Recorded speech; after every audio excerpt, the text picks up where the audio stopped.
femmes et consorts ba tax na vraiment boobu ba tey ñu ne vraiment dinañ amal émission boo xamante ne dina daal di nekk loo xamante ne day waxtaanee ndaanaan yi si biir réew mi ñiy dund ak ñiy faatu ba tax na tey ñu ànd si koo xamante ne c'est une vraiment consultante koo xamante ne tamit bu ne salaamaaleykum rek moom tamit macha allah rabi di ngeen ko xam mooy kan suñuy invité tey muy Siste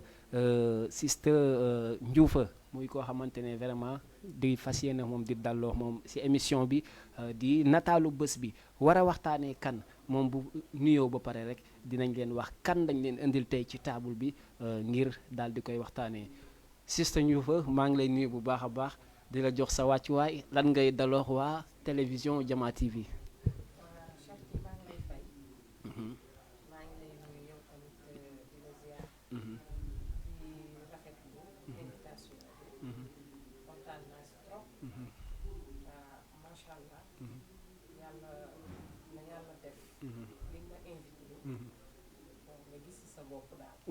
macha allah li ngay wax am na solo mais boo yuuxoo ca kaw a kaw nit ñi mën a dégg tamit voix bi dina baax xaw ma ndax danga may nappagum pour émission bi bu demee quoi mais tey ñu amoon tey une très grande satisfaction comme nga ne invité je ne te dirai pas invité toi vous êtes consultante dans cette émission parce que war nga si wax mën a wax dara tey ñu amal si émission bu benn koo xamante ne c'est une dame incontournable dans la vie muy kan Aline Sitoé Diatta tax na tey ñu dalal la yow ak sa zone bi sax ku ko gis xam ne da nga ñëw ngir défendre les femmes parce que émission bi loolay concept nataalu bés bi pour waxtaanee ndaanaan yi nga xamante ne bañ leen wax rek musiba la parce que ndaw ñi dañuy jàngee ci moom xam naa au-delà de tout cela yow maanaam en tant que une femme on prend une émission pour le dédier à cette dame là tey Aline Sitoé Diatta boo ko déggee rek Ndioufa Siste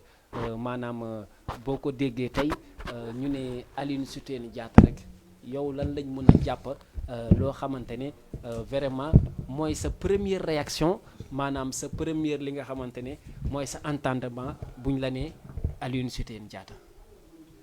waa Cheikh Ti comme nu ma la ko waxee ci invitation bi rek. du invitation sax consultant nga ma waaw yàlla naa ko matee ndax wax moom dafa jafe waaye dinañ jéem suñu kéemtalaay kàttan wax si li nga xam ne moom lañ ci xam donc comme ni ma la ko waxee rek rafetlu nañ bu baax teewaay bi te defe naa yàlla nañu yàlla may ñu mën ci apporter loo xam ne nit yi dinañ ci mën a jariñu macha allah te nuyu aussi suñu téléspectateurs yi ñuy suivre yëpp ñoo ngi bëgg bu baax di leen wax ni Jama TV mu ngi nii nañu déglu les échos du nataalu bés bi waaw nataalu bés bi maa ngi jégalu waaw kon nañu suivre ci loolu ok di nuyu ñëpp di nuyu ñi nga xamante ne ñoom ñoo daal di nekk ci biir internet bi à travers Twitter Instagram Facebook ak li nga xamante ne mooy YouTube di wax képp koo xamante ne bëgg nga àddu ci biir émission bi mën nga woote ci numéro bi nga xamante ne mooy folotee ci les écrans muy 78 116 82 68 78 116 82 68 tey Ndioufa xam naa tey dañuy dem seetaan benn élément boo xamante ne un figure emblématique muy ki nga xamante ne mooy Aline Sitoé Diatta ngir ñu mën a door waxtaan bi tamit parce que laataa ñun tamit il faut téléspectateurs yi am lu ñu mën a seetaan pour xam kan mooy vrai Aline Sitoé Diatta parce que ethnie bu ne tubaab yaak bambara yi séeréer yeeg anglais ba ak français ba ñëpp jël nañ seeni pilim ñii bind nañ ci seen daa ñii def nañu ay documentaire pour démontrer maanaam pour montrer cette figure emblématique là nañ dem seetaan élément bi ñoo dugg ci waxtaan bi Aline Sitoé Diatta. Aline Sitoé Diatta. Née en 1920 à Cabrousse Casamance, région du sud du Sénégal, Aline Sitoé Diatta est une résistante pacifique sénégalaise à la colonisation française. Son père Silisia Diatta était mort très tôt, et elle fut élevée par son oncle paternel Elabalin Diatta. Sa mère s'appelait Assonlo Diatta. Elle eut une enfance plus ou moins difficile car atteinte d'une infirmité à cause de la poliomyélite. Après avoir été vendeuse à Ziguinchor, elle se rend à Dakar où elle travaille comme domestique. De Dakar, elle reçut par des voies quasi divines la révélation d'un culte de la pluie appelé Kassara par l'intermédiaire de Mahomet. Elle devait pratiquer le rite du buffle noir, destiné à amener la pluie. Elle s'y refuse dans un premier temps, puis décide de se conformer à ses voies et de revenir dans son Cabrousse natal. De retour à Cabrousse, elle reçut l'ordre d'assumer les responsabilités de prêtresse du culte Kassara, le nom du fétiche. Très vite, elle s'oppose aux aspects les plus visibles de la colonisation, le paiement des impôts, qu'elle estimait exagérés, le travail forcé et le recrutement des tirailleurs dans l'armée coloniale. Elle demande à ses compatriotes de ne pas cultiver l'arachide comme le réclamaient les Blancs, mais de se consacrer aux cultures vivrières, le riz rouge, le manioc, la patate douce, le mil, etc. Aline Sitoé Diatta combattait aussi le christianisme introduit au Sénégal par les Français et prônait le retour aux religions africaines ainsi qu'aux traditions, en particulier le respect des coutumes ancestrales. Elle prônait également ouvertement l'égalité entre tous les hommes quelle que soit leur race, leur religion, leurs opinions. À une époque où la femme avait un rôle secondaire dans la société, elle affirmait leur égalité avec les hommes et prônait la solidarité entre les jeunes et les vieux. Elle commence alors à lancer des appels à travers les villages proches, appels qui ameutent la population et semant un climat de crainte au sein des représentants locaux de l'administration coloniale. Le pouvoir français était dans cette année 1943 fragilisé par son effondrement militaire au début de la Seconde Guerre mondiale, et cette région d'Yola était réputée réfractaire à toute forme d'autorité autre que la tradition clanique. Aline Sitoé Diatta devient célèbre dans toute la Casamance, on l'a surnommée. Voilà, chers téléspectateurs de la télévision Jama TV élément boobu nag di ki nga xamante ne mooy Aline Sitoé Diatta mooy ab blanc sax boo xamante ne moo def si moom benn portrait kon boobu nekkul ne ñun africain ou sénégalais kese ñoo am ci moom njàngat mais tubaab bi sax dañoo yéemi woon ci jëmm bile mais tey njufa tey li ma lay njëkk a posé comme question mooy Aline Sitoé Diatta ngir ndaw ñi maanaam nga xamante ne fi turam yegg tey boo xoolee histoire am dañ lay naan liggéey na mbindaan Aline Sitoé Diatta daal dinay yëngatu ci li nga xamante ne mooy docker maanaam di dem di yendu loolu tey ban lecture nga si am en tant que une femme boo xamante ne porteuse de voix la ñu koy dégg si yoo xamante ne tey tey mun nañu wax ne loolu c'était des enseignements à l'égard de la jeunesse tey loolu ban jàngat nga si am. waa Cheikh Ti maa ngi rafetluwaat question bi di wax ni lu nit gàtt dégg-dégg xam ni dégg nañ Aline Sitoé Diatta te ku ne xam na ni référence la boo xam ni dafa nekk Sénégal boo xam ne am nañ ko Sénégal te muy référence boo xam ne ay image am du fi dañ mukk parce que boo xoolee ci documentaire bi nga teg léegi da nga ciy gis ni dafa doon insister sax si nit yi di bay di dundee di jël li nga xamante ne moom la ñu moom ñun toujours dafa doon xeex loo xam ne aussi moom ci wàllu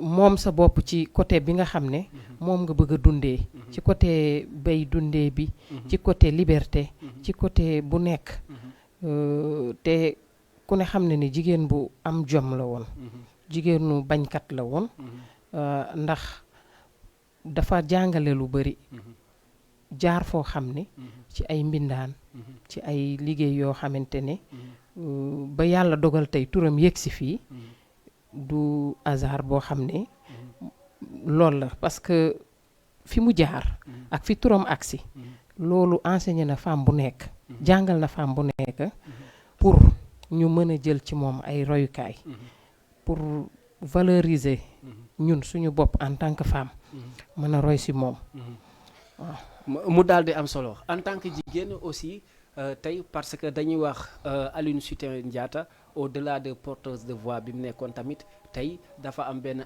atmosphère mystique boo xamante ne daf ko amoon parce que moom nee nañ moom dafa demoon ba bu ne na yàlla taw du sax xeetu bokkaale mu taw bu tey nit feebaroon seeti ko tey da ngay wër mais loolu yëpp beneen autre débat la mais tey sa njàngat ci ndaw ñi est-ce que ndaw ñi tey yaa ngi siy séentu wala yaa ngi gis ne tey Sénégal am na des représentants focaux yoo xamante ne yaa ngi gis ci ñoom xar kanamu ki nga xamante ne mooy Aline Sitoé Diatta parce que dañoo jàpp ne wala boog man dama jàpp ne mbir moomu di doctrine bi mu doon incarné tey gisatuñ ko ci jeunesse yi léegi surtout ma fii yi quoi. waaw parce que li am léegi bu jëkkoon nit yi dañuy xeex ak seeni valeur di xeex pour moom li mu doon tey du lu yomb moo ko may par rapport ak jamono bi fi mu toll nii ndaw ñi ngay wax instant bi ñu toll nii duma ni amu ci ay Aline Sitoé Diatta ndax am na ñi nga xam ne ba tey fa ndox daantaa boo demee ba tey fekk fa tepp-tepp waaye dafa doon loo xam ne raar na trop fi ñu toll parce que li ngay dégg léegi ak njàngale Aline Sitoé Diatta ak yim fi bàyyi jafe na bokkul waaw parce que bu fekkee référence ngay xool ci nit ki valeur nga ciy xool dangay xool ci lim fi bàyyi li mu def nga jéem a roy loolu soo mënul def lépp tamit mu am loo ciy def mais fi ñu toll nii dëkk bi jaxasoo goo xam ne kenn xamatul fan ngay teg sa tànk kenn xamatul ban valeur la parce que lépp mooy utum xaalis bu yomb bëgg ko amee ci facilité boo xam ne dina la jaral def yenn yoo xam ne doo nuru Aline Sitoé Diatta mu am solo yow nan ngay jàngatee tamit daal di gis tey maanaam dëkk bi malgré on dit que parité et consort égalité liberté de la femme et consort tey dañ jàpp ne ñoom jigéen maanaam valeuru jigéen ci boppam yéen surtout ma soxna yi da ngeen ciy xeex maanaam pour ñu jox leen une certaine liberté mais liberté boobu yëpp bu ñu leen ko joxee dañuy gis ne ci côté politique ngeen di fësalee maanaam mais ci côté radicalisme bëgg sa réew tey maanaam comme ni ko Aline Sitoé Diatta doon waxee wax nga ko sànq ci say kàddu maanaam il faut cultiver c'est-à-dire le miel à la place du sucre radicalisme ou patriotisme boobu maanaam tey gisatuñu comme exemple ku jigéen ku koy prôné et consort mais question bi mu la bëgg a laajte mooy est-ce que tey est-ce possible tey pour ñi nga doon jigéen tey bëgg a doon battante ci réew mi est-ce que muy ci je ne dirais pas loi réew mi am déet mais est-ce que loolu c'est faisable actuellement au Sénégal parce que dëkk bi ni mu tëddee nit mun na fi incarner est-ce que rôle boobu parce que gisatuñ ko. waaw mooy li ma wax léegi rek. parce que pour incarner dara. il faut nga xam ki ngay incarner. lan la représenter. tey mënuma ñëw ne damay. mais da nga bëgg a wax ne c'est-à-dire Aline Sitoé Diatta maanaam on sait pas wala ndaw ñi léegi. xamuñu exact. mais léegi kan moo war a mën a tax ñu xam ko. lan lay représenter. parce que comme niñ koy waxee pour ñu xam ko dëgg. laaj na ñu jouer ci ay film. def ci cinéma. pour xale yi gën ko xam. parce que tamit ñi ngi koy jàngal xale yi école. mais comme on dit ay leçons rek la. explication yu gàtt yoo xam ne peut-être du ñu dem sax au fond des choses pour nit ki xam réellement kii mooy kan. te loolu noonu dina tax tey même liñ ciy waxtaan nii am na ñu koy déglu dañ naan mais kuy kooku soit dégg nañ ko mais xamuñu réellement lan la def.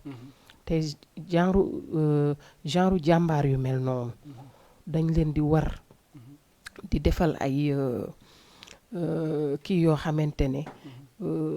buñ ko mënul di def par chaque année di leen defal hommage yoo xam ne à travers le Sénégal nga xam ne ñëppay xam ni tey bés bi bésu Aline Sitoé Diatta la ak ñu mel ni moom bëri nañ fi ay jàmbaar yoo xam ne tey war nañ leen delloo njukkal comme ni ko Youssou wayee jigéen ju mën góor daf fi bëri te ñooñu tey jóge nañ fi mais seen image mu ngi fi parce que tey liñ fi def dara mënul tax mu deñ suñu demee ba blanc yi ñëw diñ ci def reportage tey ñun ñoo ko waroon a gën a mun a def ñun ñoo waroon a gën a mën a gëstu pour xamal ko suñu njaboot xamal ko ci école yi ñu gën ko yaatal parce que ci jàngukaay bi ci ngay gën a jëlee xam-xam boobu donc dañ ko war a yaatal pour gën ko xam bu boobaa jikko yu yàqu yu bari dina defaruwaat dinañ mën a tegaat xale yi ci raay lu bari man dama gis ne ñàkk xam rek moo waral xale yi di doxalee noonu lu bari lu ñuy def ñàkk xam la rek waaw mais xale boo ko éduqué wan ko yoon xamal ko kii fi jaar lii la représenté nii la meloon nii la defoon bu dee ku baax la danaan man de il faut ma jéem a roy ci moom même bu dul lépp sax mu am lu mu jël ci loolu waaw. moom nag dama ko wóolu quoi parce que bu defee révélation rek da ngay wax ne c'est des jeans qui lui donne qui la donne ses paroles quoi elle est battante quoi moom nga xamante ne mooy Sista Ndioufa waaw mais nag tey comme ñun nuñ koy waxee ñun xaaruñu koy comme tey ñu ne c'est aujourd'hui journée internationale de Aline Sitoé Diatta pour di ko fêter parce que ça maanaam ça n'immortalise pas la personne nit il faut lui rendre hommage quand elle est vivante quand elle est am na solo waaw comprendre moo tax tey ñuy def ces genres d'émissions ñun nekkuñu ñoo xamante ne dañuy xaar bu jour de cet événement là ñu ne dañ siy participer quoi mais ñi nga xamante ne ñooy mbokku téléspectateurs yi bëgg addu ci biir émission bi comme niñ leen ko tàmbalee rek woote leen ci numéro bii di 78 116 82 38 78 116 82 38 boo leen ko defee en tant que jigéen tamit parce que seen mais certes doguma la sax yàlla bu la dee dog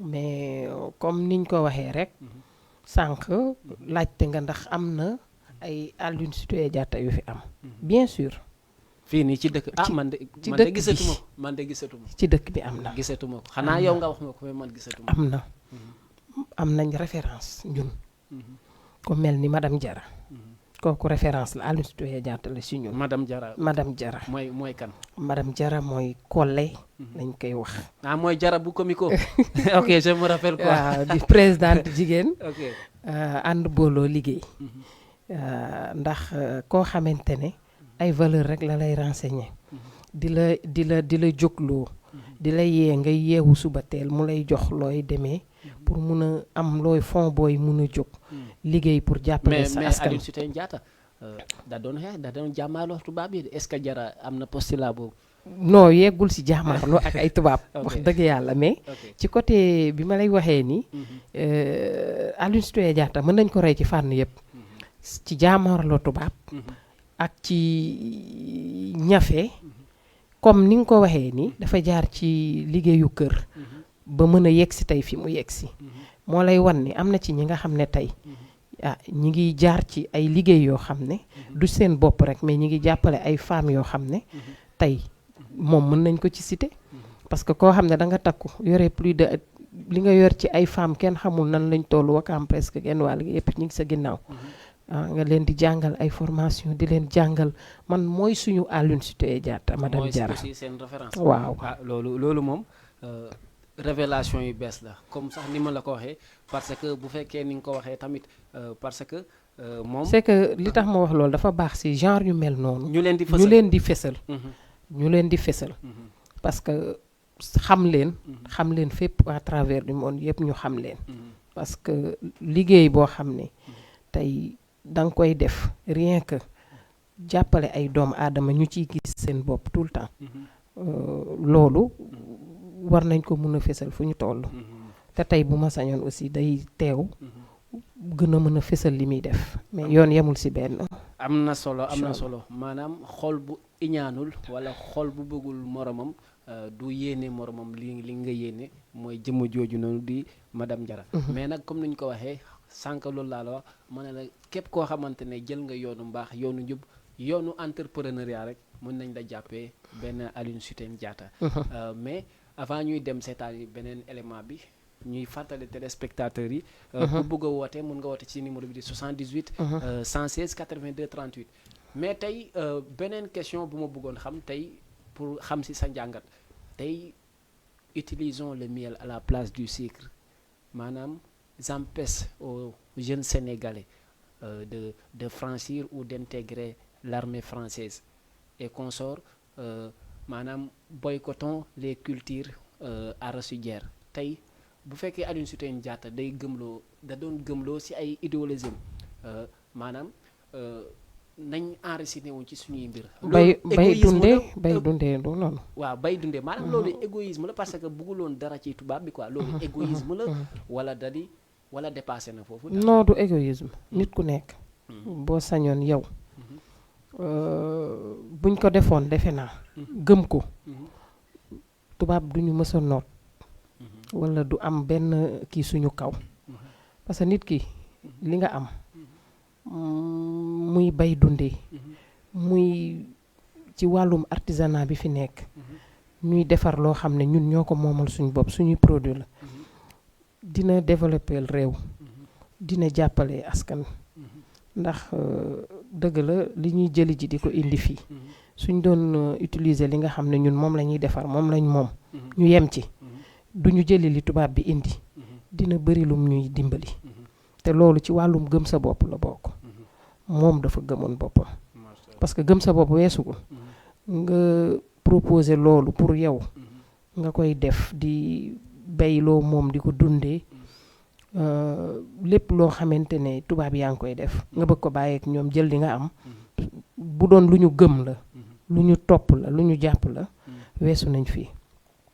macha allah mu daal di am solo voilà suñu consultante bi nga xamante ne elle est aussi chroniqueur parce que li muy wax yëpp boo ko déggee daal dina am na loo si jàng moom day daal di nëbbatu mais biñ ne tey Aline Sitoé Diatta daal dina ñëw si plateau bi quoi ndax neexut a décrocher quoi mais dans ce cas maanaam moo ngoog moom mooy Siste Ndioufa ki vraiment yal na yàlla def ci moom jàmm mais je pense on va aller suivre l'autre élément qui va nous permettre de plus parler de cette grande dame qui est Aline Sitoé Diatta qui est vraiment koo xamante ne daal c'est une figure emblématique continentale internationale dañuy dem seetaani li nga xamante mooy d'autres éléments parce que moom newul ci ay côté maanaam duñ fi bay dugub gerte et consort moom am na d'autres styles yoo xamante ne boo ko ci seetee di nga ci gis Sénégal di nga xam ne elle était une battante qui prônait des combats très importants quoi dans ce cas ci côté li ko Sénégal amal njukkal ci rendre hommage des consorts. Oui, salaamaaleykum salaamaaleykum kooku daal dinay dagg salaamaaleykum allo salaamaaleykum. asalaamualeykum. waaleykum salaam wa rahmatullah. yaa ngi ci biir Jama TV. salaamaaleykum. maaleykum salaam ñu ngi lay dégg bu baax. waaw man la Aminata Diawara madame Diarra. ah Aline Sitoé Diatta mu ngi noonu. moo neex tur nag. madame Diarra noo def. Adja Ndioufa Ngom noo def ça va bien. ziar naa la bu wér. ñu ngi delloo ziar lu baree bari. ah ñun de ñu ngi lay bëggee bu wér. ah may dellu di bëggee sànq ba tey maa ngi ci ligne bi di ziar Cheikh ci sunu doom. macha allah dëgg la. di kontaan ci Cheikh ci lu baree bari macha allah. macha allah. ndaxte daanaka boo woowee foofu Adja Ndioufa Ngom rek. nekk vice présidente ànd booloo liggéey jigéen jóg na. Fass Comico mel na ne woo nga waa ànd booloo liggéey yépp. te muy dëgg. ñi kontaan nag di bekk nga woo ki nga xam ne jàmbaar ci biir jàmbaar yi jigéen ñi la macha allah. te muy dëgg. boo ko woowee ci développement mu wuyu la boo ko woowee ci politique mu wuyu la macha allah. macha allah. kon nag kontaan nañu lool macha allah. mais bëggoon naa la laaj benn question ah. ah. parce que moi je ne comprends plus quoi parce que dañuy waxtaanee Aline Sitoé Diatta mais pour ñu wax ko ne il faut illustrer kenn mais daf ñu jox exemple ci madame Diarra quoi. ah Ndioufa Ngom. waaw ñuy wax ci Sitoé Diatta nee na daal yow gis na ci yow benn Aline Sitoé Diatta. ah macha allah xam nga moom. bu fekkee ne Adja Ndioufa Ngom mi ngi suñu wet. ma nekk présidente bi moom mu nekk vice présidente. bu la waxee ne gis na ci boppam rek kon gis na ci boppam. ndax nekkewuñu fi lu dul jaamu yàlla di jàppale jigéen ñi. macha allah. ñun ñii daa yaakaar naa ne bu ñuy wàññi ci ñu xeex ndool ci gox. ah bu ñu jëlul pay jël nañ jël. te ñun toujours dañ naan rek ñun ñoo jël pay. macha allah xeex nañu ndool lu bari macha allah. dëgg la dëgg la. waaw ba tax na gox bu nekk dem nañ fa. li ñu liggéey ci sunu gox. di fexe di ko def ci yeneeni gox. waaw ñun loolu rek moo ñu ñor. dëgg la. toujours rek dañuy bëgg jigéen ñi di gis seen bopp. dëgg la. waaw loolu rek la. macha allah macha allah. ah man de daf ma laaj référence.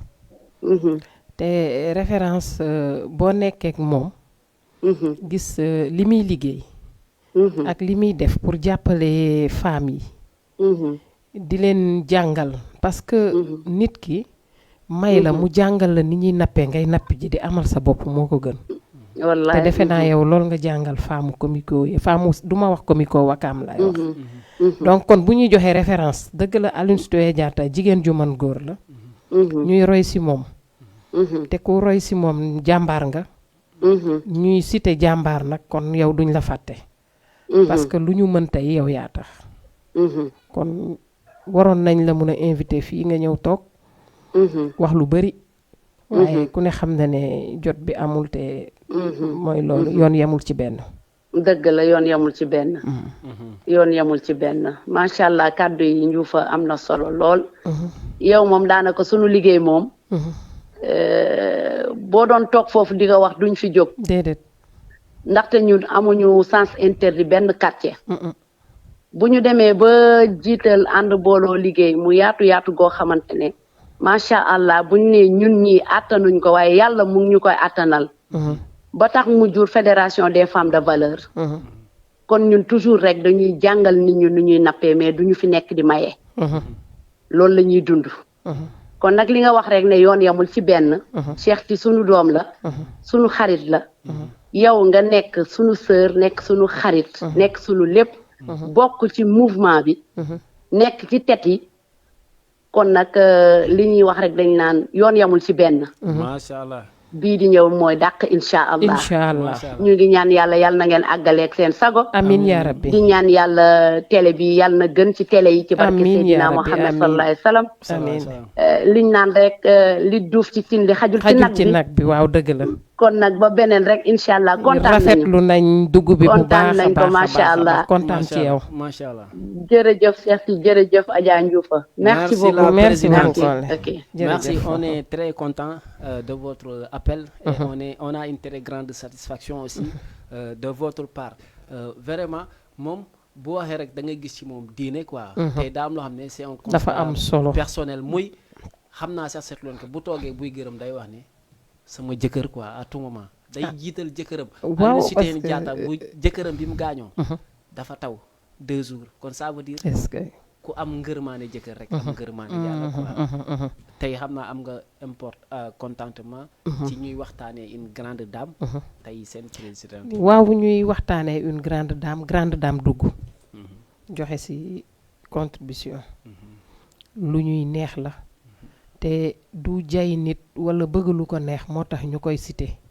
parce que nit def lu rafet aussi nga koy wax waaw góor day yokku ngóora te wàññiwul dara ci nga wax ko nit loolu la mu am importance bu baax comme niñ ko waxee mbokku internet yi mbokku téléspectateurs yi nekk ci Instagram bi nekk ci YouTube bi ak Facebook bi képp koo xamante ne bëgg nga woote ci émission bi mën nga ko jaarale ci buumu jokkoo bi di 78 116 82 38 78 116 82 38 yéen ñu nekk ci YouTube beeg Facebook bi ngeen di bës kër yi parce que ça importance la quoi di ngeen ñu mën a jàppale ñun niñ leen di jàppale mooy émission mais à travers ces cœurs partage et j'aime yi loolooy mën a tax yéen a ngi sponsoriser suñu émission oui salaamaaleykum. waaleykum salaam. na ngeen def. ça va alhamdulilah yaa ngi ci Jama TV kookan la. waaw dëgg la dama woote woon pour dugg ci émission bi. macha allah. kooku de sama rakk la. waaw dëgg la de kooku Cheikh la. waaw kooku kan la man xam sama rakk la Aïssatou Fall Aïssatou ça va. Aïssatou Fall di leen ñaanal jàmm ak salaam di leen ñaanal seen télé bi yàlla jox leen ba ngeen yëg ko macha allah. amiin yaa amiin waaw yow moom ku baax nga moom waaye ki nga invité noonu day sama sœur. macha allah. mooy Ndioufa ñu gën ko muy Fatou Ngom ñu gën ko xam ci Ndioufa. kon moom Aline Sitoé Diatta la quoi. waaw Wakaam yëpp bëgg ko. macha allah. macha allah. kontaan nañ ci seen invitation seen sujet bi tam am solo lool. yéen da ngeen di sot quoi comme on parle d'une grande dame te seen nit lañu invité te ngeen di sot quoi. moom mooy suñu fierté. moom mooy suñu vice présidente groupe. macha jigéen ju mën góor la parce que jigéen ju mën góor la moom mooy suñu fierté moom mooy suñu lépp macha waaw allah mais ñu koy gis noonu daal xam on aimerait aussi vous poser une question bien sûr maa ngi lay déglu parce que tey dañuy waxtaanee jigéen boo xamante ne du bësam nag mais ñun ñu am habitude ñi nga xamante ne sont des femmes emblématiques ñu leen di waxtaanee souvent tey Waaw. boo déggee tey quand je te dis Aline Sitoé Diatta quelle serait votre première réaction Aline Sitoé Diatta dafa nekk fii pour le Sénégal pour toutes les femmes Mhm, pour les femmes de la Casamance mhm, donc une référence mhm. fii doo fi cité benn jigéen bu baax ñaar ñett da doon ci teg Aline Sitoé Diatta macha allah ñëpp jigéen ñi nag di roy nag ci moom nag bu baax yow da nga sori sax waaye ci Aline Sitoé Diatta ñu ngi noonu sa wet muy sa mag joon gis ngom Mhm. incha allah jigéen bu baax moom référence rek moom gisu ko soo taxaw Mhm. ci droit jigéen ñi ci lépp daal macha allah dëgg la dëgg la waaw macha allah am na solo bu baax a baax Aïssatou Fall kontaan na trop ci seen invitation bi maa la gën a kontaan kontaan naa trop Fatou yàlla na la yàlla sàmm te aar la incha allah amiin yaa rabbi yow yaa ma bëgg rek te bëggantuwoo ma dëgg yàlla amin amin dëgg la góorgóorlu rek dina mës a baax yàlla baax na macha allah macha xam allah naa ni bëgg dugg bëri nañ bàyyi leen ma bàyyi ligne bi bàyyi ñeneen ñi ñu dugg incha allah waaw incha allah nañ kontaan nañ sa trop participation hein. waa kay courage merci beaucoup Merci merci aussi beaucoup à Aïssatou vous aussi. Voilà, c'était un appel de la part de Aïssatou Fall. Mais tey xam naa comme à tout moment. deretu waxtu wi- jigéen ñi moo yëngu parce waaw, que Uh-huh. jigéen la ñuy waxtaanee Mhm, te ku ne xam ne ni jigéen bu ne référence nga ci sa bopp mhm, parce que jigéen yëpp ay dóorkatu waar lañ mhm, balaa nga koy xam suba teel nga jóg ñii ñi ngi gàddu seeni paan jëm marché ñii jëm bureau di dem bureau ñi ku nekk ak fa nga jëm kenn tëddul nelaw te lépp daw pour njaboot ñooñu ay Aline Sitoé Diatta lañ seen biir kër dafa bëri nekkul ni da nga koy gis ci benn façon rek fépp la nga koy gis jàmbaari jigéen ñoo fi ne loolu moo tax tey jii mën nañ dem ba émission bi jeex mën naa ni doo fi dégg góor bu woote wala benn lay doon ah su dee am na parce que jigéen ñi moom chaque Ay jour ay lu battante. ñëw mais ñoo les ciy hommes aussi, jiitu. les hommes aussi. les hommes ils nañ ont- wane seen bopp ils ont des Aline Sitoé nañ Diatta. wane nañ wane seen bopp waaw baal ba ñu indi Nañ wane seen certain bopp. ki nga xamante ne mooy Cheikh Anta Diop ou ah pas. waa mais di nga pas gis leneen. non bu ñu xaar loolu Waaw. parce que tamit même mën nga nekk góor mais nga am loo mën a sànni si kii bi mais bu yoon jeexul waaxu su si du lu jeex émission jeex bi n'est pas aussi. déedéet du demee terminé. noonu parce que Non. tamit dafa war a nekk loo xam ni bu ñu invité jigéen góor ñi ñooy dooleel jigéen ñi ñoom ñu jàpp ci benn côté bi ñun tamit bu dee góor lañ invité ah ñu ne ñu participer ba mu neex rek mais je t'assure je vais faire un défi. Ah, avant waaw. émission bi di jeex góor dina si wax. ah kon baax na mais dañuy ñëw comme temps bi moom day fly dañuy seetaan benn élément boo xamante ne c'est des infrastructures yoo xam ne dañ ko def ci tur Aline Sitoé Diatta pour wane ne rek l'État aussi a reconnu maanaam li nga xamante ne l'action de cette grande dame là dañuy dem seetaan ñaari li nga xamante mooy élément jëm ci infrastructure bi yi ñu tuddee ki nga xamante mooy la grande dame Aline Sitoé Diatta dellu si plateau bi. incha allah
merci beaucoup aussi pour ce élément bi nga xamante ne moom mooy ay réalisation c'est des infrastructures qui se trouvent ici ak au Sénégal mu daal di nekk yoo xamante ne dañ ko darajaale ki nga xamante ne mooy la grande dame koo xamante ne dootuñ ko fàtte koo xamante ne dafa liggéey ci dëkk bi koo xamante ne tey ku mënoon am doom bu ni mel wala ku mënoon am benn membre familial bu mel ni moom mooy kan la grande dame Aline Sitoé Diatta koo xamante ne elle n'a vécu que 24 ans du moins mais tey def na si loo xamante ne y a des femmes de 4e âge ou hommes de 4e âge yoo xamante ne defuñ si li mu fi def kon kooku mën nañ ne bu mënoon na dund lu ëpp lu mu dund mais yàlla noonu la koy defee ku ne ak sa mission te mission bu jot boo xamante ne daal mission bu daal di jeexee rek jeex na mais tey dañuy ñëwaat ci suñu grande invité bi nga xamante ne moom c'est-à-dire boo nee jigéen day mel ni daa am luy daw ci yaramam quoi parce que c'est ay argument day wax ci Aline Sitoé Diatta bu bëgg a offenser les hommes mais foofu du ma ko fa wuyu quoi parce que émission bi c'est pas dédié à ça am na lu nekk ci kanam te loolu jarta wax bu dee xuloo ku ñu ci oo tamit ñun dañ lay fekk ci quoi mais dama la bëggoon laaj benn question quoi question bi mooy lan tey on dit que les morts ne sont pas morts tey est-ce que mën nga ko dëggal ci à partir bi nga gisee réalisation nga xamante ne moom lañ daal di jagleel Aline Sitoé Diatta muy stade ak bateau. waaw loolu lu wér la parce que dañ naan ku ñu tuddee tur rek deewoo boo ko déggee mooy mën nga dem waaye tur bi du fi jóge ndax tey stade bi ku ne gis na ko ni mu rëyee mais li ñuy jooy mooy jigéen bu mel noonu bu fi defee lu mu def ba dem ñu tuddee la dara tey loolu ñu gis ni am na ay yàqu-yàqu yu ci ne dañ ko war a defaraat toppatoowaat ko monument la boo xam ne kenn warul bàyyi muy yàqu walla muy am leneen lu ciy nekk parce que tey fu ñu ko tuddee tur boobu rek xel dem ci jàmbaar ji fi jaaroon donc gis nañ ni monument bi stade bi gis bateau bu mag bi mu fi bàyyi te ba léegi fañ ko def boo demee fekk fa Aline Sitoé Diatta kon tur bee fi jëmm jee fi jóge waaye tur waa ngi fi. kon ça veut dire dëggal nga ni les morts ne sont pas morts. les morts sont présents waaw loolu jëmmi liñ fi bàyyi tuddee ko firndeel na ko. mais am na solo parce que c'est bien boo ñuy jël di tuddee di ngénte Aline Sitoé Diatta à travers des infrastructures comme des bâtiments des monuments des stades des bateaux et consorts. mais yow système éducatif bi est-ce que ils n'ont pas du tout eu un retardement boo xamante ne ci côté enseignement parce que c'est rare man je vous ai dit ça tout à l'heure ma ne la jàng naa 6e primaire ba université liñ ma jàngal ci Aline Sitoé Diatta motul 3 pages loolu tamit lan mooy li nga xamante ne moom la système éducatif bi concernant l'État pour tamit ñu gën a mën a fësal ñi nga xam mooy les figures là. mooy li ma wax sànq rek. boo dégloo ci sama waxtaan sànq wax naa ko. nee naa def ci leçon rek doyul. dafa war a nekk jàngale boo xam ne tey dinañ ko def ci école bi. def ko génnee ci ay cinéma yoo xam ni. dañ koy teg cinéma nit yi dem di ko seetaan. soit nañ ko génnee daal fi nga xam ne tey def ci ay genre théâtre yoo xam ne série yoo xam ne loolu la ñuy jouer. mais est-ce que tey gis nga ne boo tëboon tey du ma tudd télé ñu ne la série buy daw chaque dimanche wala chaque samedi Aline Sitoé Diatta est-ce que yow di nga ko seetaan parce que génération bi léegi les filles. waaw mais parce que da ngay xam ni daa mel ni talatuñ. non da ngay xam ni. bu ñu tuddee série bi noonu. c'est parce que am na jigéen bu ñu fay wane. muy dund. wala muy wane jaar-jaaram. ci benn fànn boo xam ne. suñ ko joué wee yow da nga koy comprendre. mais ça comme man nag comprendre ma li nga wax loolay problème li ma bëgg a wax mooy. parce que boo nee. ndax bu ñu amee benn série bu ñu tuddee Aline Sitoé Diatta ndax dinañ ko seetaan. bien sûr pourquoi pas parce que si ndaw ñi ñu ngi léegi maanaam ndaw ñi léegi. waaw parce que ndaw ñi léegi ku bëgg a wax ak ñoom am na fooy jaar yow internet baa ngi fi tout le temps ñoom ñi ngi ci biir pourquoi pas ñuy mën di def loo xam ne tout le temps turam dafay nekk ci internet bi di jouer ay théâtre yoo xamante ne dinañ wane nataal boo xam ne ki koy jouer loolu rek lay wane te man gisuma lu tax nit ñi war ko mën a bañ a seetaan koo xam ne ay valeur rek la fi bàyyi ay jëf yoo xamante ne tey boo ko seetaanee njàngat nga siy jële xam-xam nga siy jële valeur nga ciy jële kon defe naa pour nga seetaan ko am na lu mu lay apporter te Ndiaga Mbaye daf daan wax naan way bu diglewul yeetewul nekkatul way mais jamono ji léegi xam nga comme yow macha allah ni nga ñëwee tey di jàppale sa mbokku batante boobu ak sa zone bu rafet maanaam ni nga mel ci dëkk bi consort yow xam nga luy valeur c'est-à-dire xam nga luy valeur yow xam nga lan mooy royukaay et consort kon mun nga maanaam gis ne loolu c'est une chose boo xam ne c'est important. c'est important mais dans ce cas mais xale yu jigéen xam nga ne nga Ndiaga Mbaye nee na woy bu yeetewul diglewul et consort maanaam ay naxaate la mais man je vois que personnellement xale yi léegi boo leen bëggee yee sax dañ lay zappé. parce que boo leen bëggee yee waaw maa ngi ñëw danga leen di yee ci ñoom fi ñu mën a yeewoo waaw mais maa ngi ñëw parce que dañoo gis yenn argumentaire ñuy wax ne Souleymane Bassir Diagne dafa woote fële nga xamante ne mooy ci kii de la culture quoi. maison de la culture. beneen bi Blaise Senghor. je sais pas 200 personnes ñoo teew te kooku ay discours am tubaab bi dañ siy xëm ay discours am tubaab bi dañuy naan kii est-ce que nit la maanaam nga déggaat ñu ne la Abdou Diouf du ma tudd ki ko révélé quoi def na benn live je sais pas 10 vues la am mais un insulteur ñëw def moom live laataa moo def une heure de temps nga gis ay 400 000 vues ça veut dire dëkk bi léegi daa am na muy doxee nit ñi pourquoi jigéen ñi parce que man gëm naa li ngay prôné Aline Sitoé Diatta mais jeune fille bu 18 ans man gëm naa ne boo ko waxee léegi parce que dañ ko réeree mbir dañ ko xamut te télé yi boo ko bëggee prôné kenn du la sponsorisé parce que ñoom dañ koy mbubboo rek ay Aline Sitoé Diatta c'était une grande dame mais ñoom li ñu gëm xam nga lan la ay Beyoncé ay ñoom Rihanna ay consort loolu lañ gëm. waaw mais ñun it am nañ fi suñu Rihanna ak suñuy Beyoncé. mooy ñan. ah waaw ku ci mel ni moom ku ci mel ni tey ki waral émission bi muy Aline Sitoé Diatta. ah kooku ñun référence bu mag la ci ñun. donc peut-être que sax def na fi loo xam ne si suñu réew bi lu Beyoncé deful.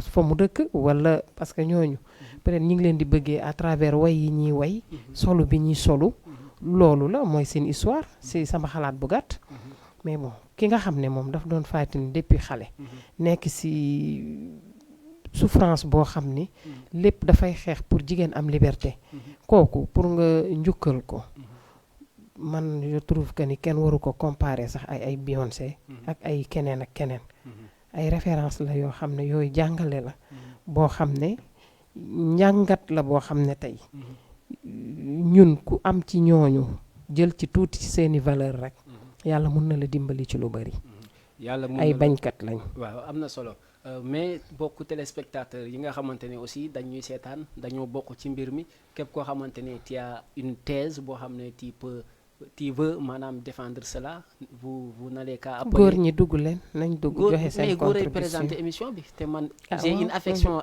envers cette dame là loolu la quoi mais ku bëgg a oote ci émission bi mun nga woote 78 116 82 38 di wax tamit on voudrait aussi vous faire une brève benn briefing ci ki nga xamante ne mooy Aline Sitoé Diatta parce que day baax ci ñiy seetaan parce que moom boo xoolee dundinam moom il était une femme boo xamante ne mun naa wax ne elle était unique dans le continent africain parce que moom à l'âge bi muy am ay 15 ans la jógee ci nga xamante ne mooy village natalam maanaam daal di ñëw Dakar avant loolu sax dafa demoon Ziguinchor di def ay docker di yenu comme ñii di nekk port fii di yenu ay pañe mais mu dem peut-être xam nga souvent yàlla boo amee fit du la may kàttan moom peut-être amuloon kàttan pour def loolu mu ñëw Dakar di liggéey mbindaan ci benn tubaab bi mu ñëwee ci tubaab bi tamit maanaam mu jékki di liggéey mbindaan ba si ay lu mot quelques jours am benn baat bu ko feeñu ne ko dëgg la nag ñëw nga Dakar mais il faut nga daal di retourner fële nga xamante ne moom mooy sa dëkku cosaan muy sa village muy Jemberin parce que moom foofu la cosaanoo quoi bi mu retourner parce que dafa commencé woon di am paralysie parce que y avait des djinns ay démons yu ko doon wax ne am na koo war a doon da nga war a tekki mbir ci biir àdduna bi ci la dellu fi nga xamante ne kon moom nekkul woon nit ku naturel. non comme ki ñu doon waxtaanee sànq avant ñuy kii rek. moom dafa bokk si ñi nga xam ne yàlla dafa leen may. ci la dellu après commencé nag di prôné di wax ne dëkk bi il est temps ñun ñu demal suñuy bopp. mais malheureusement. tubaab bi bëgguloon gis loolu parce que bi ñu demee ba deuxième guerre mondiale France xam nga dañ ko duma ay duma yu métti. si deuxième guerre mondiale loolu métti ko mu ne. day xool Afrique ñi nga xamante ne jàpp nañ ne dañoo jàpp ci combat boobu ñëw ne dañuy rey ci Aline Sitoé Diatta mais biñ ko bëggee rey moom ci wàllu boppam ngeen baal ma ci wax bi mbokku téléspectateurs yi daa fekk mu toll ci diggante mbaax quoi après ci la dem maanaam parce que joolaay seen tradition la woon buñ tollee ci période dañuy dem ci benn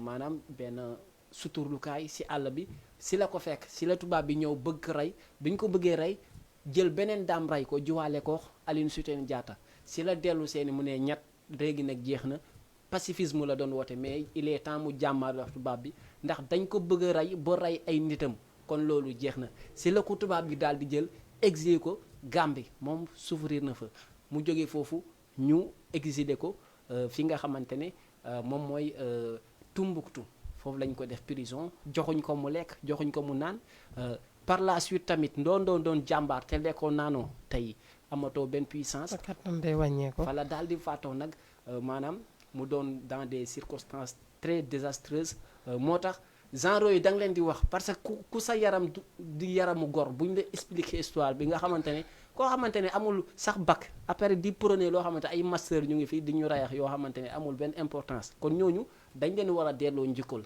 jar na ñu def une journée entière pour ñoom. mais pour wax la ne tamit c'est une grande dame tey bu mu la respecté peut-être du yow mais am na ko xam ne dafa prôné loo xam ne yow war nga mën a def lu raw loolu moo tax ma lay respecté pour miser si yow quoi.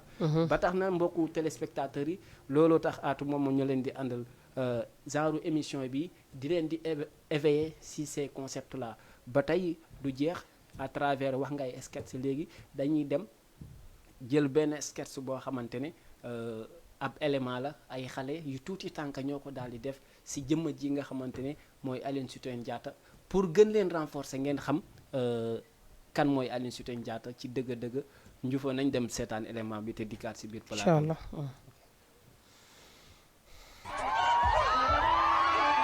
La reine Aline Sitoé Diatta Kabou.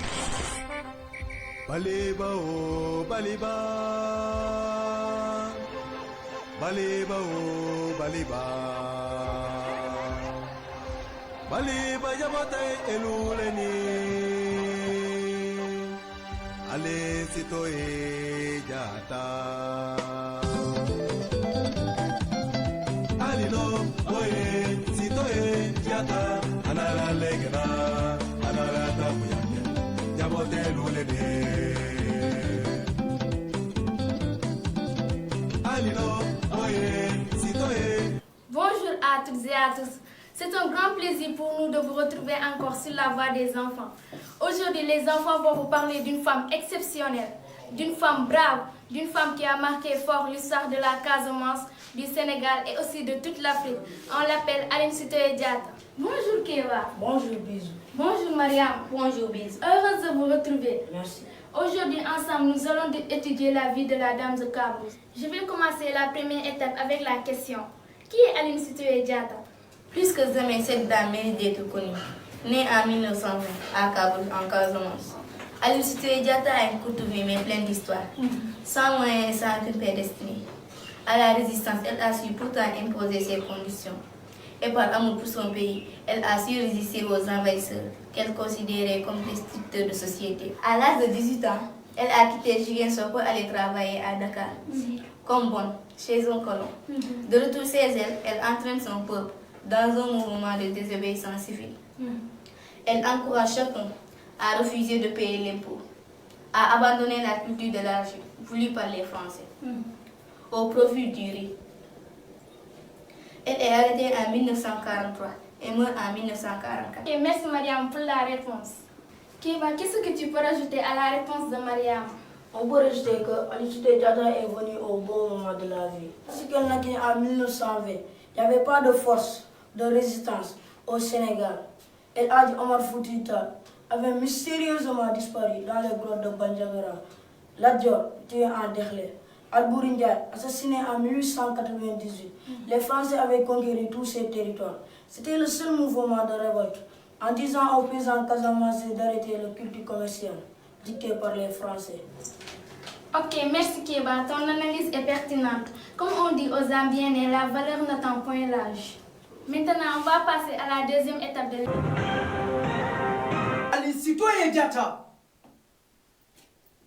duñu la mos a fàtte ndax jigéen bu am jom nga nekk jigéen bu mën góor def na lu rëy suñu Casamance bi tubaab yi ñëwee fii di ñu imposer mbéyum gerte yaa taxaw nga ne ñett du fi am ceeb la ñuy béy bi tubaab yi ñëwee di ñu imposer fay impôt di jël suñu góor yi di leen dugal ci armée bi yaa taxaw nga ne du fi am nga xeex loolu ba loolu jógee fii duñu la mos a fàtte yaa tax góor ak jigéen booloo doon benn ba tey Casamance toll ba fu mu toll nii tey gàcci ngaalama Aline Sitoé Diatta.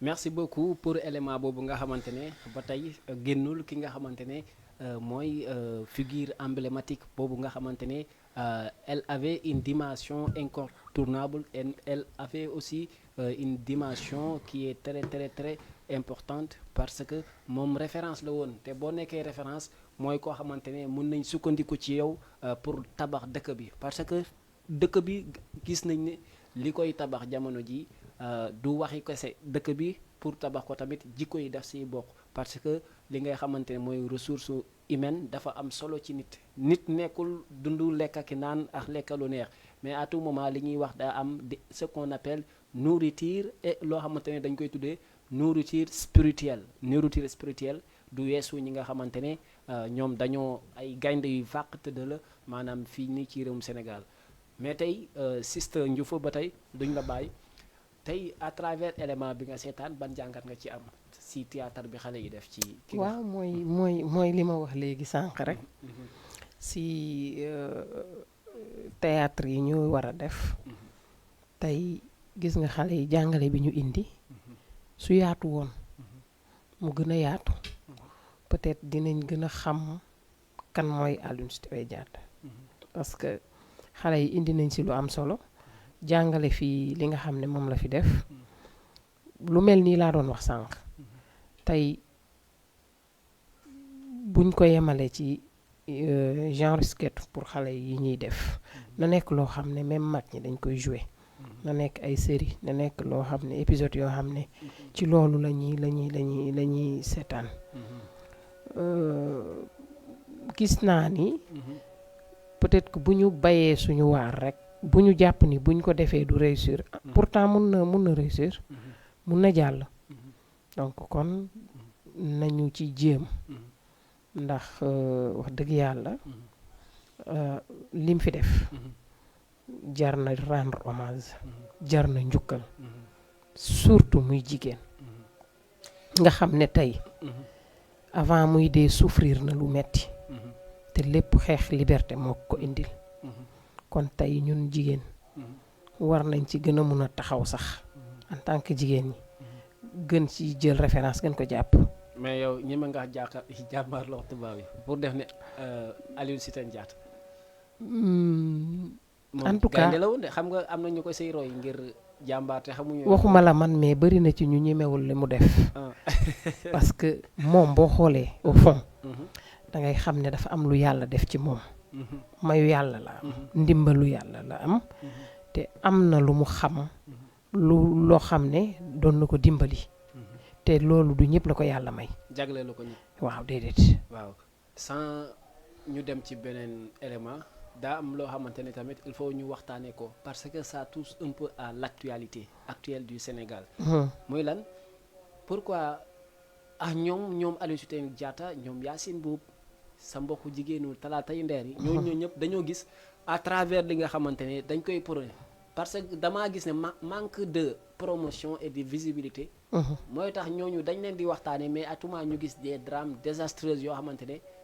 jigéen récemment moo koy def loo xamante ne luy yàq deru jigéen la parce que gis nañ si vaar yi ku jigéen ku bot doomam rey jigéen yow en tant que jigéen loolu est-ce que méngale na suñu thème bi nga xamante ne dañuy naan jigéen neex ñu déedéet tey bu ñuy jël royukaay ku baax du ñu jël genre jigéen ñooñu parce que jigéen yoo xam ne amuñu xol man mënuma la en tant que jigéen xaw ma nu mu leen mën a tuddee parce que jaboot boo xoolee tey bi muy dem di rey xale boobu mu ngi bokk doomam dem rey doomu jàmbur gàdduwaat doomam indi kooku nan nga ko mën a tuddee doo comprendre sax parce que franchement lu metti la.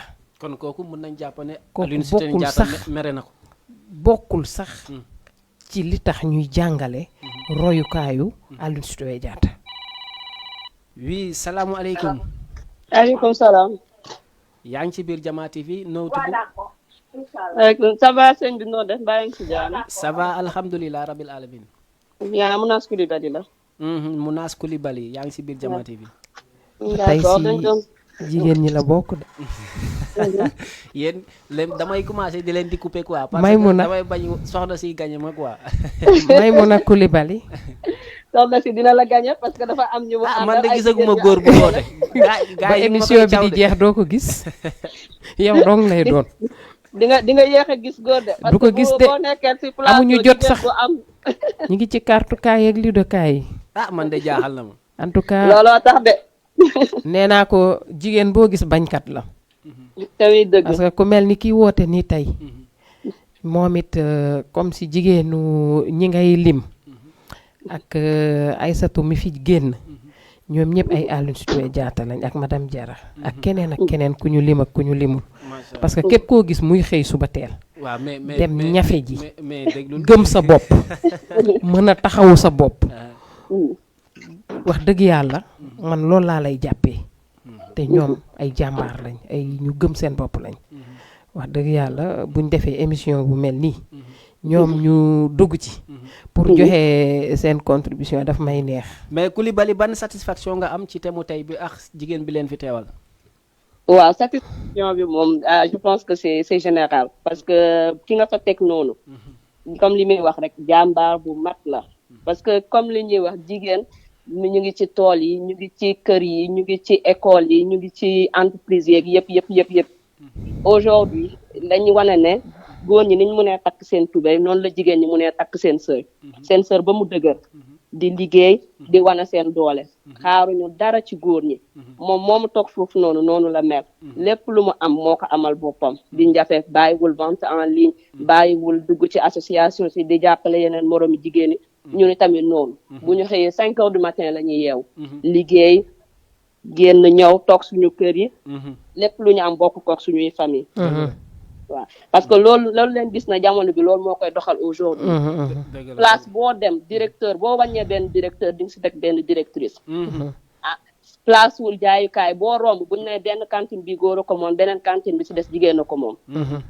balaa ngay xam tamit jàmbaaru jigéen ñi nga xëy 4 heures du matin taxaw ci tali bi mairie da ngay gis ñu gàdd seeni siwo ak seeni paan di dem Castor di dem duggi di ñëw di jaay majeure partie góor ñi dañuy toog ba 8 heures doog sangu dem liggéey ji jigéen ñi 4 heures du matin ba minuit ñu ngi waat seen biir kër yi ñu ngi doog a duggaat seen biir kër yi lépp ngir bëgg am lu ñu mën jàppale seeni borom kër wala jàppale seeni famille jàppale seeni njaboot doguma la Maymuna Coulibaly Mounass bi ngay dugg si dafa am question boo xam ne ci lañ doon waxtaane moom la ma posé woon donc ma bëggoon nga revenir ci question boobu parce que du jigéen ñëpp ñooy Aline Sitoé Diatta lu tax ma wax loolu parce que récemment gis nañ fi benn femme boo xam ni dafa rendi doomu jàmbur te bi mu koy rey mu ngi bokk doomam te nawle jigéenam la ko def kon kooku bu ñuy wax référence ci jigéen moom taxul donc may laaj yow lan nga ci gis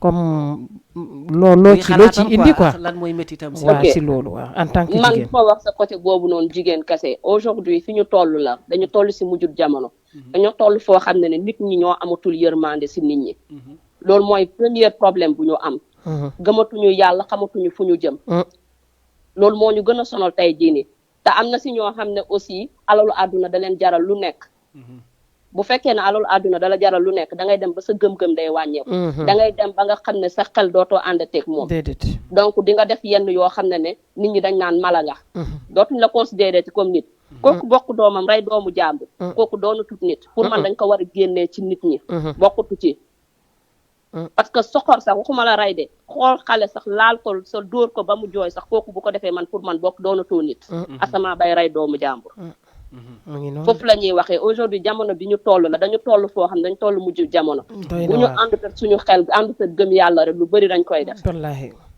donc dañu war a delluwaat ci yi ñu doon li ñu xamaloon suñuy réalité mooy xeex ci loo xam ne day jëmale réew mi kanam mooy jàng jàppale suñuy njaboot liggéey am indi ba fekkee ne benn dërëm la sax nga boo ko moomee te mu lew la da lay jëriñ alalu àdduna mun warta mun a fëkk benn bëtu nit déedéet te xam ne fi lañ koy bàyyi te fii lañ koy bàyyi loo am àdduna fii nga koy bàyyi xalaat bi rafet na voilà macha allah sa dugg am na solo Coulibaly kontaan nañ ci sa maa leen gën a kontaan sauf que su ma mënoon appel bi doon góor daal mais kontaan di nga ko yéex a gis nag dina ko yéex a gis moom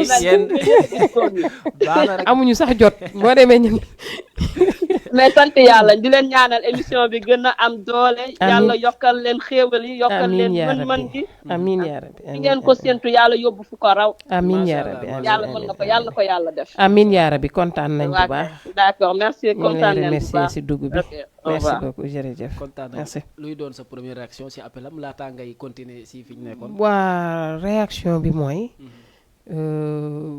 en tant que jigéen ñoom benn réaction bi rek la ñuy am ku nekk rek mën nga toogal sa morom ci place parce que tey ñi fi dugg ñëpp ku ci dugg rek mën nañ ne tey fi ma toog nii mën nga fee toog ndax tooguñu fi mais ñi ngi apporter loo xam ne vraiment lu méngoo ak thème bi ngay laaj la ndax bu ne jigéen ñoom ñuy ay jigéen di ay jàmbaar di ay ñafekat yoo xam ne xam naa leen bu baax ci li ñuy yëngu kon tey bu ñu duggee wax ci seen xalaat damay rafetlu xalaat bi ndax génnuñu thème bi benn yoon boobu léegi ñu ngi wax dëgg yàlla ñu jël ki ci ligne bi. oui salaamualeykum. maaleykum salaam. oui yaa ngi ci biir Jama TV. Jama TV ça va ni ngeen def. ça va noo tudd ak fooy wootee. Aminata Diallo cité comico Wakam. ah macha allah. ah kontaan nañ ci dalal ak jàmm ñu ngi lay dalal. man duma la dalal bàyyi ma mu dalal la quoi. waaw gis nga de. waaw kooku du madame Diop. waaw gis nga de madame Diop mooy woote Aminata Diallo nee naa ko jigéen ñi dañoo mën a sot. te tey dañu indi thème ci jigéen. te ñu gis ni jigéen ñi fi dugg ñëpp ay jàmbaar lañ. dëgg la wax dëgg yàlla duñu cité kenn bàyyi la. non non dëgg. fii ñi fi dugg ñëpp ay référence u Aline Sitoé Diatta lañ. te tey moo waral thème bi allo. allo yi maa ngi lay dégg. waaw ma ne moom moo waraloon thème bi ñu doon def tey. muy dëgg la jigéen ju man góor. man nag biñ ma laajee dama ci cité koo xam ne mel na ni madame Diarra. dëgg la. ci ñooñu la bokk mel na ni Aïssatou Fall mi fi génn. mel na ni Mounas Coulibaly mel na ni Aminata Diallo Diop.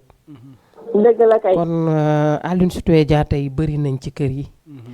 dëgg la bëri nañ foo leen fëgg fekk kooku leen. moom référence la kooku moom référence la. mais aussi maanaam bëggoon nañ la poser une question. maanaam tey jigéen yan jikko la war a làmboo bañ lay méngaleeg jëmm jooju di Aline Sitoé Diatta. répété waat ko parce que réseau bi mooy daw. ma ne jigéen ban jikko la war a làmboo maanaam ban jikko la war a am pour ñu mën laa méngaleeg jigéen bu ñuy waxtaanee tey. waa gis nga jigéen nañ naan jigéen mooy société parce que bu jigéen yàqoo rek société bi yàqu. jigéen moo englobé yëpp jigéen mooy yaay. jigéen moom mooy lépp daal mun naa ko wax ni moom mooy base bi. nag fi mu nekk nii ñun ñoo war a defaraat jikko yi. pour mun a yar xale yi ci biir kër gi. tax suñuy ndigg di liggéey pour mun di jàppale suñuy borom kër. dëgg la gis nga ne benn jigéen nelawatul. foo gis lu tax ñu naan parité man dama ne parité. c'est pas dans la maison mais parité. lu tax ñuy naan parité pour mun a liggéey pour mun a yemale liggéey. parce que jigéen war naa mun a nekk directeur comme góor. jigéen war naa mun a nekk président tamit comme góor. kon foofu la ñuy waxee parité mais pas dans le foyer. man foofu laay waxee comme jigéen moom mooy base bu lépp. dëgg la kenn nelawatul suñu toog di wuti li ñu am di indi ci kër gi. te bu njëkk ba jigéen ñi dañ daan toog suñuy papa yi wuti indi. mais léegi jamono buy dox da ngay dox di ànd ak moom. kenn nelawatul. jamono buy dox da ngay dox di ànd ak moom faatu mi ngi noonu du ma bàyyi xel. 5 heures du matin laay jóg. di daw ba 23 heures wala minuit. lu wér la. ndax lan bugguma ku ma ñaan man je ne veux pas être dépendante bugguma di dépendre ci nit.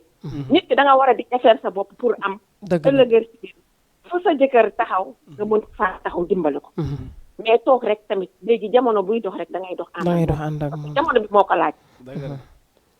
di jéem a yar xale yi. ci yenn jikko yi parce que xale. yaay moom mooy base bi parce que sa doom. boo ko yarul ci yenn jikko yi rek bu ëllëgee bu génnee. dañ naan ndey buñ ne dëgg la dëgg la kon nag ñun ñoo war di jéem a ñafeel suñu bopp jéem a xoolaat jikko yi jéem a changé jéem a yar xale yi ci biir kër gi. jéem a takk suñuy ndigg liggéey. ba kenn yàpp ñu. foofu rek la ñuy dëgg la dëgg la Aminta dina remercier nag may ma remercier Fatou Ngom parce que tamit moom pour jàmbaar la. kan mooy Fatou Ngom présidente. kan mooy Fatou Ngom allo oui. oui. ma ne kan mooy Fatou Ngom. nee ko Ndioufa. yéen daa mel ni invité bi daa am lu mu leen di bokkal ci suuf quoi. Ndioufa moom mooy suñu vice présidente. non est-ce que amul lu mu leen di bokkal ci suuf. bokkalu ma kenn ay référence rek ñoo fi dugg. ay référence rek ñoo fi dugg. elle est exemplaire. ndeysaan am na solo am na solo. parce que dire que opportunité bu mu gis ci liggéey rek. ñëw na fekk koo xam ne yoru ko rek mu dugal na fa. billaahi ñoom yéen a baax rek yéen a mu bëgg. elle est exemplaire pour que dire que GIE ba tey buñ fi duggee ba di fa am baat ci madame Diarra kooku mu lay wax. c'est grâce à elle moo ñëw fëgg porte def porte à porte génnee jigéen ñëpp. ci leen bàyyi leen nelaw yi ñëw leen ñu lig. wax dëgg jàmbaar la. jàmbaar la amuñu fayam. waa dam lay yóbbante waxal madame Diarra. waaw ñun dégg nañ ne Aline Sitoé Diatta la mais balaa ñu koy gëm. na may Jama TV si jus yi muy defar si association bi. loolu du dara. loolu daal bu ko defee Aline Sitoé Diatta bu ko deful nag. loolu du dara de. il faut ngeen déguster jus madame Diarra. amul fenn. bu ko boobaa daal Aline Sitoé Diatta la. amul benn problème. ok merci beaucoup Aminta. ñoo ngi kontaan si dugub bi. rafetlu nañ bu baax kàddu yi. merci beaucoup jërëjëf. am na solo am na solo am na solo. am na solo Amina. mais pour ñu dem gaaw lan ngay mujjee ci question boobu jëm ci ndaw soosu noonu fële ca Sébikotane laataa ñuy dem seetaan dernier élément bi. ndaw si li ma si wax rek moo si nekk. ndax li mu def. ñaaw na peeru ñaaw goo xam ni. sooy seetaan vidéo bi image bi. ngay jigéen. sa xol dafay tooy. ndax boo xoolee ni xale bi dawee di ko topp. nga xam ne xale bi ku ko miin la. te bi muy daw di ko topp su xamoon ne bu demee da koy rendi du dem. te su bi muy daw di génn topp ko. peut-être yaayam gis na ko walla keneen. mais dafa jàpp ni rek xale bi day ñëwaat. mais mu def ñaawteef bu ñaaw. lu ñaaw la def. ndax ku mën a tiim xale. jël paaka. man domp nit sax. soo ko mënee def ba mu daf may jaaxal waxuma laa nga rendi. xaw ma nu mu def nag bi muy rendi xale bi. ba rey ko. mais franchement lu ñaaw la. c'est désolant quoi. loolu. lu ñu war a jóg la. parce que mu ngi commencé bëri. ba ci récemment wakaam bi. dégg naa fi xale buñ fi jàpp ci croisement wakaam bi. daa mel ni am na ku nekk ci ligne bi salaamualeykum. allo. salaamaaleykum salaam. maaleykum ça va yaa ngi ci biir Jama TV. waaw. noo tudd ak fooy woote. Njuufoo la ñuy laajte. léegi laajoo leen ma. waaw acca Njuufa mu ngi ko Njuufoo lañ doon laajte rek. waaw Njuufa mu ngi nii mu ngi lay déglu. waaw mooy déglu. kookaan la mère Seck. waaw. waaw. waaw Njuufa. waaw. ñun kat danoo jàpp télé bi mënuñu koo jàpp. am naa chaîne bi moo daw. seen i ñëwut mënuñu ci dara. peut-être problème de recherche lay doon quoi. problème mu recherche la xam naa. waaw. kii nañ daal seet nañ mënuñu ci dara man xam nga duma gis te xale yi mënuñu koo defar. waaw léegi ñoo ngi rafetlu dégg nañ ne dugg ngeen macha allah rafet na. waaw kay jërëjëf. jërë ngeen jëf. am nañ si yéen bu baax a baax. waaw Mame Seye. Mame Seye noo def. courant ba coupé woon. waaw moo ñu daloon fii moo tax émission bi yéex a commencé.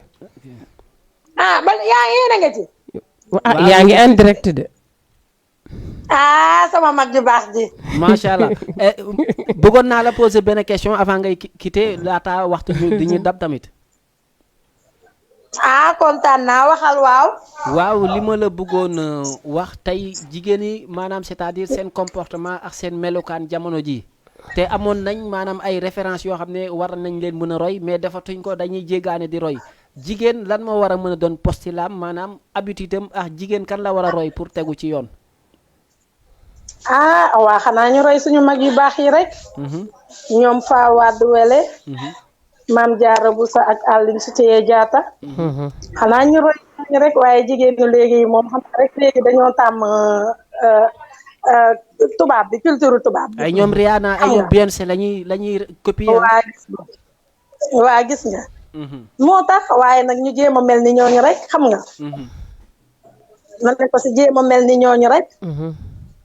moom miy dugg tamit ci jigéenu Aline Sitoé Diatta yi la bokk ndax day teel a xëy di guddee wàcc yore njabootam kenn xamelu ko dara macha allah moo tax ma ne la fii ñi fi dugg ñëpp ay référence lañ ay jigéen lañ yoo xam ne ay jàmbaar lañ te boo leen laajee mën nañ ci joxe seen waaw ak moom nga invité ma ne ko si ak moom nga invité bëggul dara kenn lu mu am moo ko liggéeyal boppam am na solo waaw merci beaucoup kontaan naa yal na leen yàlla defal jàmm télé bi yàlla yokk leen ba ngeen yëg ko. amiin yaa rabbi amiin. ok merci beaucoup. waaw merci beaucoup jërëjëf Mame Seye. ok merci. am na solo bu baax a baax mbokku téléspectateur yi nga xamante ne ñoom ñoo ñuy seetaan à travers émission bi la di nataalu bés yi xam naa nag waxtu bi daal nañu dab. mais Ndioufa dama bëggoon indi benn suggestion si li nga wax parce que ci say kàddu. maa ngi dégg nga ne maanaam dëkk bi non kii woote woon sànq moo ko wax mu ne jigéen bu defaroo société bi defaru mais boo xoolee ci jigéen ku démb ki moom bu non kooku bokkul si ñiy defar société moom bu yàqoo sax société bi day defar moom maanaam na ma yàlla baal moom musiba sax bu ko dalee. dañ ne règle boo gis am na exception. dafa am exception. moom voilà moom c'est une exception si règle bi quoi. rafetlu wuñ ko. kooku moom bokkul wax dëgg yàlla bu ñuy lim ñu mel ni Aline Sitoé Diatta. ñu mel ni bañkat yooyu. moom kenn du ko ci limaale. kenn du ko ci limaale. parce que mënul. kuy jàpp xale di ko rendi di def lu metti nit. te ki nga xam ne tey moo waral émission bi kooku da doon xeex loolu injustice la doon xeex néewal doole nit tuutal nit wala di def nit loo xam ne naka sa dul noonu kooku mënuñu jël référence ci moom mënul nekk waaw moom c'est-à-dire dafa bokk si ñi nga xam ne sont à l'exception de la règle quoi parce que man je ne peux pas du tout comprendre jigéen malgré que tey dëgg la Aline Sitoé Diatta et consort mais ku ne même boo amul référence sax sa dundin war nga mën a xam ne nit li tax ñu sàkk ko mooy nga nite.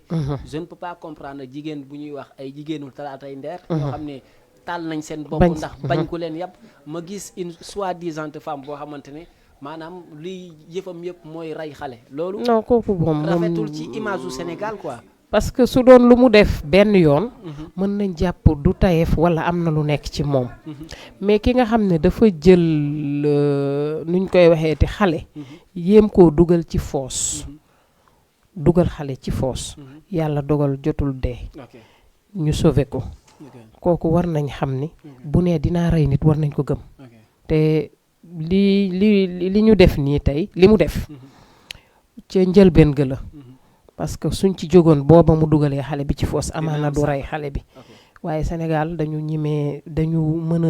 mën a négliger benn affaire te lépp li koy indi mooy ci biir famille loolu lay doon ay nës-nësal ay ci mbokk gi la bokk ay mënuñu koo def nii mënuñu ko def naa nga nekk si biir nit ñi di def ay ñaawteef da nga koy weer toll nañ tey foo xam ne dëkk bi ni mu mel na ñëpp jël seeni mesure seeni responsable waaw parce que fi mu ne nii personne n'est à l'abri kenn nekkatul foo xam ne foo toog yaa ngi xalaat ndax ñu agressé la yaa ngi xalaat ñu rey la yaa ngi xalaat lu nekk sa doom bu génnee tànk dellu siwul sa xel du dal donc te loolu yëpp bu ñu jëlee yëf yi teg ko ci naan Macky Sall mënul saafara lépp bien vrai que mën na ci am lum ci apporter par rapport ak sécurité bi mais pour l'instant nii nit yi ñoo war a nekk seenu sécurité bopp parce que gox bu nekk am na maire bu nekk boo jëloon ñoo xam ne jeunesse bi liggéeyuñu dëgg leen di tas ci biir dëkk yi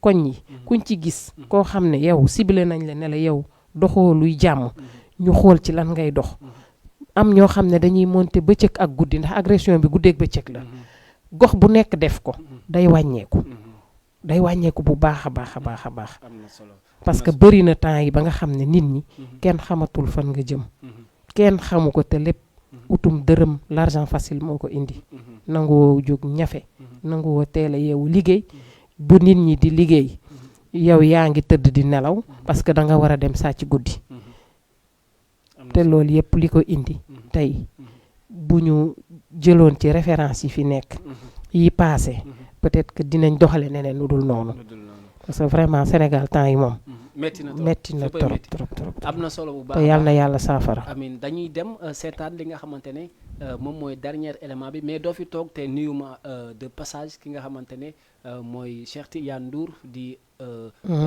frère ci Youssou Ndour di xaritam kooku sama parce góor que boo la fi teewee il faut tamit ñu nuyu ko de passage waaw kooku fu ma teew moom mel na ni teew na fa ndax Cheikh Tidiane Ndour nit ku baax la ku yëg nit la ku mënul tànqam lu doomu aadama la xale bu ndaw mun na ko yàggal fu mu mën a nekk nit ku xeebul kenn la waaw kooku man fu ma teew ba jóge fa remercier wu ma ko duma gor waaw léegi pour gàttal ko nañ wax ne bàyyi nañ ko yàlla rek parce que nañ ko ñaanal koo yàlla gërëm ba mu ëpp sax di nga ko catu dank catu waaw waaw loolu moom dëgg la waaw mbaaxam kontaan nañ ci moom lool comme ni ma ko waxee bi may ñëw yóbbante ne ma nit ñi ngi koy woo di rafetlu Bercy bi ne dañu kontaan trop ci Youssou li mu def donc contentement boobu mu yóbbante ma ko dama koy wax ñëpp dégg ko que ni ñëpp jot nañ ci ne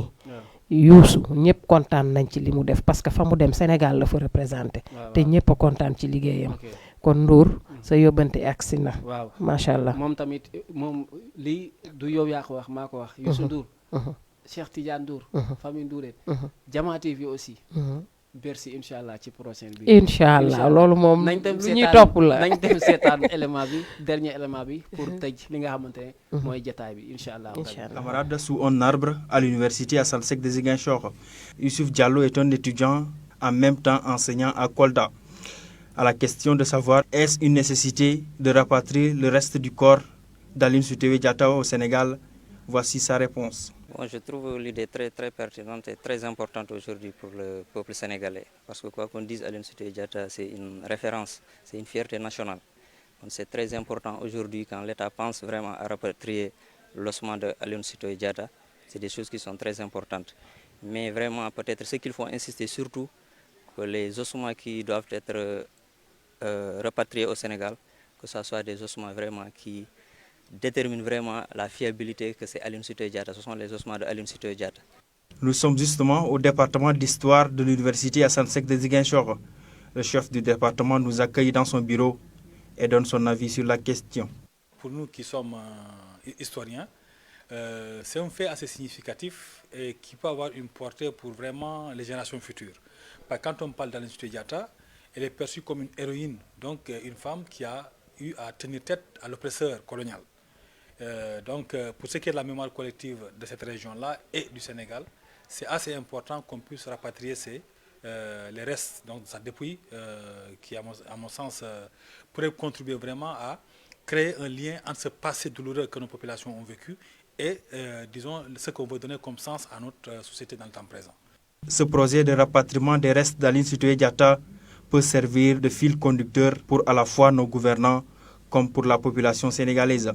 Telle est la conviction de notre interlocuteur, qui d'ailleurs a soulevé d'autres aspects. C'est que l'autre aspect de la question, c'est que qu'est-ce qu'on vise à travers ce projet? Qu'est-ce qui est visé? Oui, merci beaucoup pour cet élément bi nga xamantene moom mooy ndar keppal li nga xamantene moom moo nekk émission bi di des étudiants yoo xamantene ils sont de l'université Cheikh Anta comment dirais-je de l'université Assane Seck de Ziguinchor comme quoi ñoom nan la gouvernement bi war a def parce que ñoom loolu la ñuy ñaxtu parce que li nga xamante ne mooy Aline Sitoé Diatta gis nañ ne ay resam maanaam c'est cendre maanaam ay desitam wala war nañ ko mën a jël rapatrier ko fii nii ci Sénégal mu doon koo xamante ne nit ñi dañuy dem di fa def des visites mu doon site historique boo xamante ne day bokk ci patrimoine Sénégal tey ban njàngat nga am ci li nga xamante ne mooy dernier élément bi ñu consacré ko ci comment on peut faire pour rapatrier le corps de cette grande dame là. ah loolu moom bu amee tamit day nekk lu rafet rek parce que dina tax ñi nga xam ne mënuñu dem foofu pour gis ko mu jege leen te lu mel noonu lu mel ni président de la république ñoom ñoo am moyens yi ñoom ñoo ci war a dugal seen loxo te xam ne ki nga xam ne moom lañ koy defal di ko indi Sénégal fii kooku référence la bu ñu seetaan tey lépp luñ ci war a def tubaab yi diñ si jiitu te mu nekkoon nit ku ñuul nekkoon sénégalaise bu nekkoon fii di ñafe si réewam ba yàlla jël ko ci yenn anam yi kon tey ñoom ñi nga xam ne tey ñooy nguur gi tey ñoo am doole boobu peut-être ñoo ko mën a lijjanti indi ko fii mu jege ñu ba nga xam ni tey day nekk loo xam ne xawma ci genre musée yi lañ koy def xawma fan lañ koy indi mais na nekk loo xam ne tey comme nit ñi bu ñu bëggee xam seen histoire Gorée dañuy dem ñu leen di wan suñu maam yi fan lañ jaar ak lan lañ jafe-jafe yi ñu amoon pour xale yi mën ko comprendre donc ñuy def loolu lu mel noonu buñ ko fi defee xale yi di dem di ko visiter ji donc dañ koy xam mu am solo bu baax a baax xam naa ne comme waxtu bi dañoo dab te li ñuy wax li duuf ci nag bi xajul ci cin bi waaw te buñ tooñ tey nañ bàyyi ba ëllëg tamit gën a yaatal parce que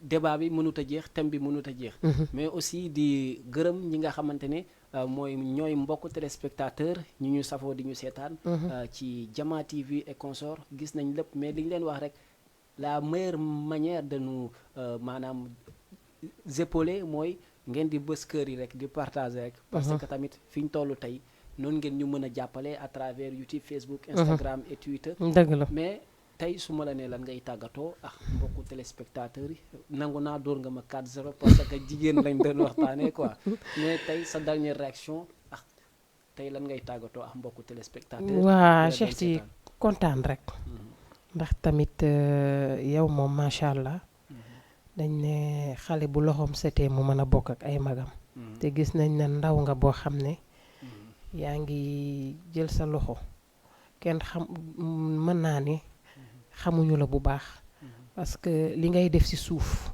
moo ëpp li ngay def ci kaw ndax kuy boole ay xale di leen jàppale ba vacances yi duñu taxawaalu duñu dem fenn fudul nekk ci benn émission bu ñuy wax Ma Maison muy kër goo xam ne yarukaay la kër goo xam ne day jàppale xale yi ci vacances yi ba duñu tala dem fenn te kenn doxu ko ku dul yow nga boole kook tamit di indi ay thèmes yoo xam ne ci télévision bi luy jariñ askan wi la loolu nit ñi amuñu sa fay parce que yaa ngi defar loo xamul lan la parce que defar ay ndaw rek defar dëkk la ndax ndaw mooy ëllëg te yaa ngi ci kon di la ñaanal yàlla suñu boroom li nga nekk ni yàlla jàppale la ci nga réussir si ba lépp loo ci séntu yàlla defal la ko te day am incha allah ndax rafet nga ay xalaat macha allah te li nga am yaa ngi koy partagé ak ñëpp ndax tey li nga def nii dafa rëy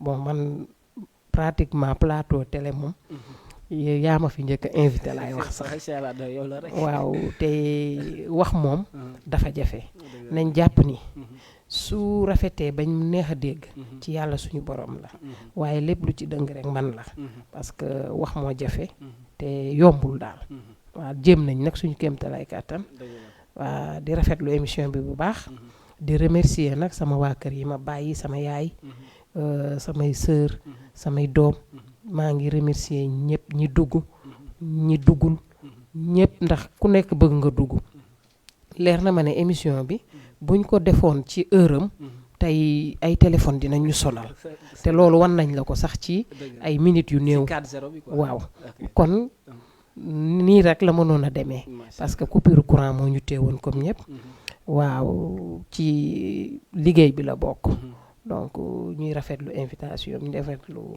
li nga ma jël comme consultant xaw ma mate naa comme déet mais jéem naa daal sama kéemtalaay kàttan di la remercier bu baax. Merci beaucoup, chers fidèles téléspectateurs et téléspectatrices qui nous suivent de la télévision incontournable Jama TV. Vraiment, on a une très grande satisfaction. On est émis. Vraiment, on vous parle à pleine émission parce que dans le New Bay à tout moment, nous avons émission à travers les appels et consorts. Nous avons YouTube, Instagram, Twitter, Facebook.